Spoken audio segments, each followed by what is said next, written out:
At the end of November 1989, members of the Mykolaiv Regional Tourist Club decided to go on a hike through the Svidovets mountain range in the Carpathians. The oldest and most experienced member of the group was its leader, who was also the head, named Korolov. Two other participants in the hike, namely 40-year-old Viktor Spiridonov and his good acquaintance Olena Phil, also had, let's say, some experience in climbing at that time. The other tourists were young students, among whom were Yuliya Poem, Halina Halieva, Anton Prosolov, and a guy named Serhiy. And two more students whose names I won't mention. Later you'll understand why. All of them had, well, almost no practical knowledge about the mountains before this trip. While preparing to leave for the Carpathians, the group members met 3 times to study and discuss their upcoming route in detail. They decided to start from the city of Rakiv, make stops at the Perelisok and Drahobrat shelters, and eventually reach the village of Yasinya. This route is classified as a first category difficulty route and is considered the easiest among the 6 other categories. So, the fact that most of the group members didn't have much hiking experience wasn't really a big problem. Completing such a route requires basic mountaineering training and skills in handling equipment.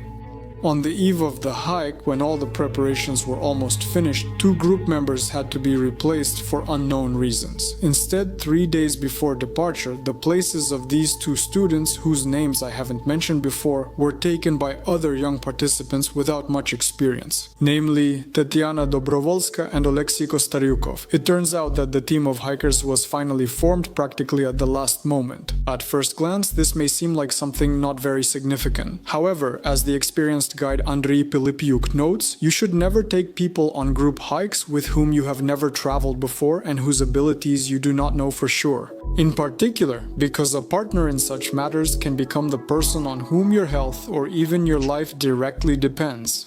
And it's hard to disagree with that. In addition, the leader and head of the group, Korolov, had to report the changes in the group to the Route Qualification Commission. However, the man did not do this. According to Korolov, he planned to inform about the replacement right before departure, but he did not send a telegram to the commission. However, as is known, he did not send that either. The main reason for this decision is believed to be that Korolov was simply afraid that due to unforeseen changes, the expedition would have to be postponed or even cancelled altogether. Many questions in this story are raised by the equipment with which the group of 9 people planned to follow the route. For all of them, they had only a 6-person tent. This can be explained by the fact that the group planned to set it up only in extreme cases. In general, they planned to stay in local huts and mountain cabins, which were indeed plentiful along the planned route. It is likely for this same reason that the tourists did not take care to bring enough sleeping bags. They only took 8 with them. They also didn't bring any ropes, a stove, an avalanche shovel, and other items necessary for a safe and comfortable ascent. In addition, it's known that the group rented their skis in Lviv. That kind of equipment was more suitable for walking on flat terrain. But for the mountain trek the tourists had planned, it was not the best option. Either way, when the group arrived in Rakiv, the first thing they did was check in with the Control and Rescue Service, as required by the rules for such trips. After that, on January 22, 1990, the 9 members of the trek, as planned, went up to the Perelisok shelter and began training. It is noted that Korolov showed all the tourists how to brake with a snowplow on descents. This method is considered one of the most reliable and at the same time the simplest way to slow down. If the leader had to teach this braking style to the group members, it at least once again indicates that their training was minimal. That day, the group was calmly riding and having a good time. The next day turned out to be gloomy. Because of this, the tourists only skied a little near the pass, but on January 24 the weather improved. At 9:30 in the morning, all 9 members of the tourist group set out on the route to climb Mount Stara. Winter daylight hours, especially in the mountains, are not as long as in summer, and all tourists should take this into account when climbing. It's best to start climbing to the peaks as early as possible, and 9:30 in the morning is already a bit late. However, the group made exactly this decision. It is known that they covered most of the route on skis, but did not use them during the descents. At some point, Viktor Spiridonov decided to take a group photo with all the members of the group. They all started to gather around the man, laughing and often falling down. At that moment, Yuliya Poyam, while coming down a small slope, fell and hit the ski binding hard. Later, this injury of hers would be described in different ways. The group leader, Korolov, would initially write the following in his explanatory note. She hit the ski binding and cut the soft tissue around her knee. But 2 days later, he would describe it more briefly, injured her knee. Another member of the group, Tetiana Dobrovolska, who joined the group a few days before they set out into the mountains, would emphasize that Yuliya injured her knee very badly. Remember this moment with the injury, because it is a key point in this story, and later we will come back to it, so after Yuliya was injured, they just bandaged the wound.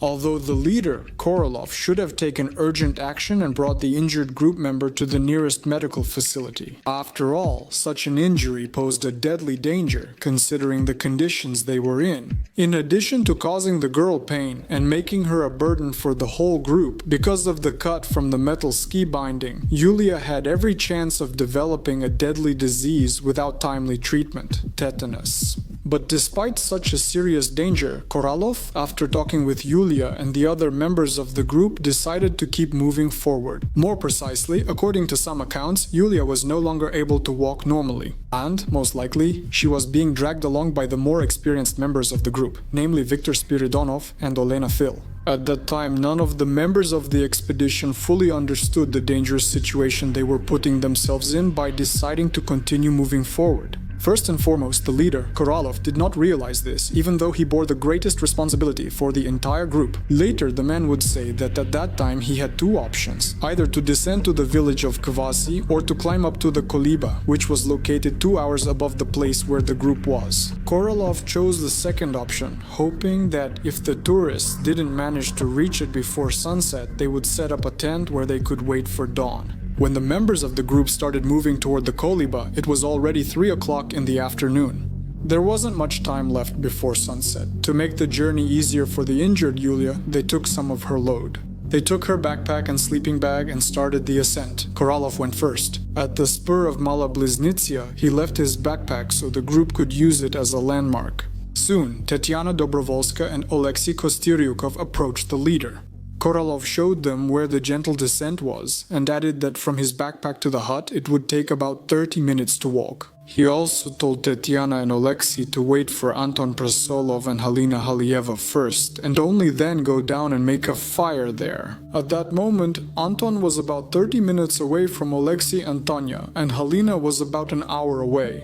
From this, it can be concluded that the whole group of tourists was very spread out along the ridge, which is why it took the students not half an hour but a full 2 hours to reach the hut. Meanwhile, Korolov himself returned to the other members of the group, among whom was the injured Yuliya Poyam. She was also being helped by Viktor Spiridonov, because the girl could barely move on her own. Korolov took the skis and backpack from Spiridonov to make it easier for him to assist Yuliya. By that time, it was already dark outside. There were no visible tracks to help find the way to the other participants. And then Korolov realized that he didn't know the correct way to the cabin. But even so, he kept climbing up. Those who were supposed to follow him, meanwhile, didn't walk in single file, one after another. Each chose their own path. Again, I'm not very knowledgeable about mountain hiking, but from what I've read, this is a serious mistake because during an ascent, all participants should act as a single unit, and the person at the back should always be able to see the one in front, and the one in front is responsible for the person behind. Besides, as far as I know, the more experienced hikers should be at the end of the group to make sure no one falls behind. Please correct me if I'm wrong, but for now, I'll tell you how the events unfolded next. A quote from Korolov himself. If they had asked me to stop, I would have done something. The fog came down and we were climbing up to the ridge. I saw that we had deviated, but I didn't think it was that far. I was sure we would find the backpack. When we got to the top, I realized we had come out higher on the ridge, and I went to look for the backpack. It was dark, the fog was thick, and my flashlight was dim. I moved away from them literally 2 meters and immediately ended up at the edge of a cornice. I slipped and fell with 3 pairs of skis and Vitya's backpack. I rolled, hit myself. When I stopped, I shouted, "Don't come here, it's dangerous." They shouted back, but we couldn't hear each other. I started moving, but I was completely disoriented. They had one backpack left. I found Vitya's backpack while walking around and pulled out the sleeping bag. When it got light, I reached the hut in an hour. There I found only 3 people. I sent them to look for those who had fallen behind, and I went to the rescue service myself. In the hut where Korolov arrived at dawn were Tetiana Dobrovolska, Oleksiy Kostyryukov, and another member of the group named Serhiy.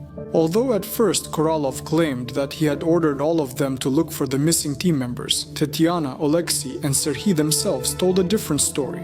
According to them, the leader told them not to go anywhere, but simply to shout loudly and make noise so that the lost tourists could orient themselves by the sound. Later, Korolov himself would confirm this story and explain his decision with the following words.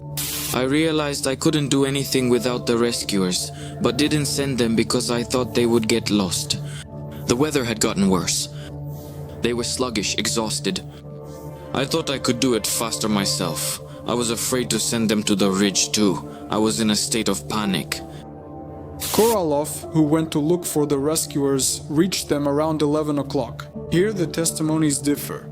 The leader of the tourist group claimed that he showed on the map where to look for his team members, drew a diagram, and wrote an explanatory note.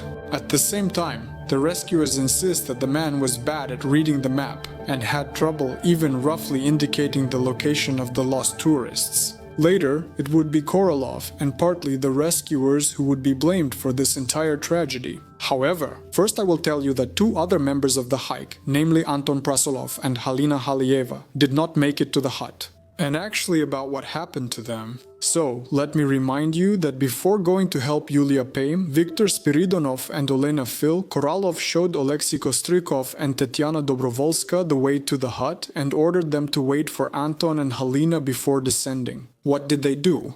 As Anton Prasolov himself says, when he reached the place where Oleksiy was waiting for him, it was already dark outside. His friend pointed Anton in the direction he needed to go and then started heading down to the house himself. Prasolov waited for Halina. She walked towards him, guided by the light from his flashlight. By the time they met and started going down, it was already very dark. But that wasn't all, because on top of that, fog descended and a real hurricane began. Halina and Anton approached the edge of the slope and saw a cliff below. They lost the direction of descent, so they decided to spend the night in place and wait for the rest of the group to return, and only in the morning to continue moving. They spent the night in their sleeping bags. Before sleeping, Anton removed his Vibrams. These are heavy mountain boots, and by morning they were frozen. He couldn't put them back on. So he had to continue the journey only in woolen socks, but besides this problem, there was another one. The weather remained unchanged and unimproved by morning. The hurricane was still going on and visibility was no more than 1 or 2 meters. The students couldn't figure out where the slope was and where the ascent was. By some miracle, they stumbled upon a landmark, Korolov's backpack, and at that very moment they heard shouts, "Come to us!" Next is a quote from Anton Prasolov. We started descending into the ravine, leaving Galina's backpacks and skis on the mountain. About 20 seconds after starting our descent, we slipped and fell for a long time. When we stopped at the bottom of the ravine, we saw Vitya. Below, in the swirling snow, we could see the silhouettes of Yuliya and Olena. All 3 of them were on their feet. Vitya Spiridonov was the oldest among us after the leader, and therefore he was respected by everyone. But right now, Vitya was not himself. He was dressed very lightly. Only a sweater and overalls. When he talked to us, he cried. He said that they were no longer able to go anywhere. To the question of where the leader was, he replied that at night he led them upstairs. He started going down ahead, showing the way. He fell down and the last thing they heard from him was, "Don't come here." Before going down, he told them that they needed to go down to the houses and spend the night there. When asked which way to the houses, Vitya replied that he didn't know. And he added, "There's nothing good down there. We went all around and ended up at a dead end." Now that 5 members of the group had reunited, they needed to move on. However, all of them were extremely exhausted. This was especially true for Viktor, Olena, and the injured Yuliya. After all, they spent that night in the mountains without sleeping bags or warm clothes, which inevitably had consequences. Literally a minute after all 5 friends started moving, Olena, Viktor, and Yuliya stopped and said they couldn't go any further. Only Halina and Anton continued to climb up, hoping to find help and bring it back to the exhausted tourists. However, soon Halina fell down. According to Anton, she was badly hurt during the fall. The girl asked the guide to go on alone and wait for help at the top. It took Anton 4 hours to climb up. Around 3 o'clock post-meridium, he reached a stone landmark that none of the group members had seen before. From there, the young man made his way to Korolov's backpack, but he was so exhausted that he simply couldn't go any further. Then Anton decided to lie down next to the backpack and just wait for help. But about half an hour later, he saw a clearing in the sky and decided to try to go down the ridge. Around 4 o'clock p.m., the weather improved. But it was still difficult to walk, very difficult, because the snow reached up to the boy's waist. Soon from above, he noticed 2 people. And then he saw a virtualet moving toward the ridge that Anton was walking on. The boy decided that these were rescuers looking for Victor, Olena, Halina, and Yuliya, so he didn't want to distract them with himself. By that moment, he had already noticed that there was a small house nearby. When he reached it, Anton found that the hut was locked, but he saw a few more just like it below, so he went down to them through the forest. At that time, it got dark outside again. Anton started shouting and heard someone responding to his voice. It was Serhiy, Tatiana, and Alexei, the same group members whom Korolov had ordered to stay in the cabin and make noise. The members of the hike who had been resting in the cabin for nothing ran up to the exhausted Anton and dragged him into the house because the guy had used up almost all his strength and simply couldn't walk on his own anymore. Anton spent his last reserves of energy to say a few words about the urgent need to rescue Halina, Yuliya, Olena, and Victor as soon as possible, since they were left alone in the snowy trap of the Carpathians. Serhiy, Tatiana, and Alexei, like Anton, were already aware of the rescue helicopters. In fact, most of the people on that helicopter signaled to the tourists to stay in the cabin and not go anywhere.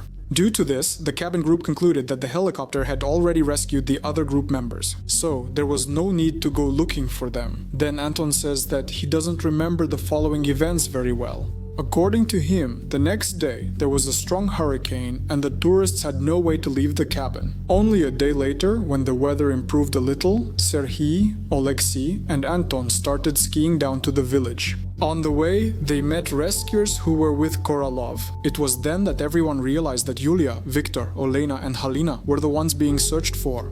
Then the rescuers and the members of the hike returned to the cabin, where Tatiana was waiting for them. And there, the tourists described in detail the place where Anton last saw the missing people. According to eyewitness accounts, when Korolov realized that as many as 4 members of his group were missing, the man was overcome with panic. He was so confused that they had to bring him down, but at the same time the search for the missing people continued. They continued until nightfall, however they did not bring any results. Only in the morning of January 28, the rescuers found 4 frozen bodies on the open slope. These were Viktor Spiridonov, Olena Fil, Yuliya Poyem, and Halina Halayeva. None of them survived this tragic expedition. I asked you to remember the injury that Yuliya sustained during the expedition. So, during the autopsy of her body, it turned out that it wasn't just an injury, but a fracture of the kneecap. This injury is so serious that it's extremely difficult and painful to move around with it, not just in the mountains but even on flat asphalt. And with such a fracture, Yuliya needed to be taken to the hospital immediately. Right after the injury, the best decision for the group would have been to retrace their steps back to the Perelisok shelter and inform the doctors about the girl's condition. Another rescue option, in case the group lacked the strength and skills to transport Yuliya, was to send the more experienced Viktor Spiridonov along the route he already knew to look for rescuers.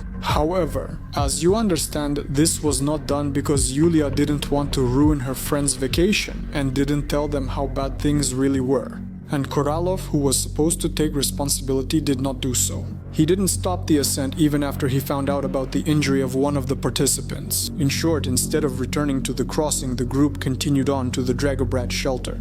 There were still 13 kilometers left to it, with an elevation gain of 430 meters and a challenging descent. And this very decision is considered one of the key mistakes made by Mr. Korolov. The man is also criticized for wasting precious daylight on conversations, meals, and snacks. In addition, climbing in the dark all the way until midnight, the splitting of the group into several subgroups, and not taking any measures to reunite all the members of the expedition together. Korolov is also accused of, after falling and getting separated from part of the group, spending the night under a slope and then, in the morning, not returning to Yuliya, Viktor, and Olena, whom he had left behind, but instead going to the cabin. Upon finding 3 rested team members there, he did not organize a search for the missing group members with their help. During the investigation, the rescue team's actions were also criticized, first by Korolov himself. On January 27, Nazarenko, the head of the safety department for tourist routes and amateur tourism at TEVO Zakarpat Turist, arrived in Rakiv. I realized that the rescue operations had finally begun. Before that, the rescuers were working reluctantly. Their equipment was terrible. People were wearing rubber boots.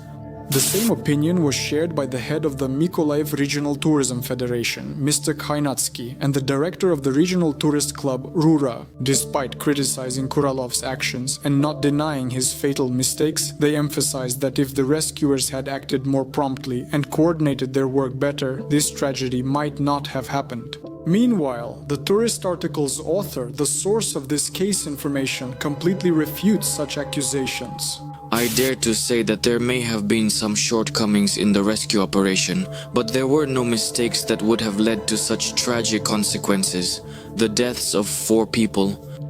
Moreover, the rescuers, who were poorly dressed and shod, equipped with primitive radios, worked in extremely difficult conditions, selflessly and at great personal risk. But I want to emphasize once again that I am not an experienced tourist and there is little information on this matter, so I am not going to judge anyone. I'm just telling you an instructive story. I should add that at the time the article was written, which was in 1990, no one had been punished for this tragedy. A criminal case had only been opened and the investigation was ongoing. How it all ended is unknown because I couldn't find any information about this on the internet. If you know more, be sure to write it in the comments. And please stay healthy, take care of yourself, your family, and your loved ones. See you in the next video. Thank you.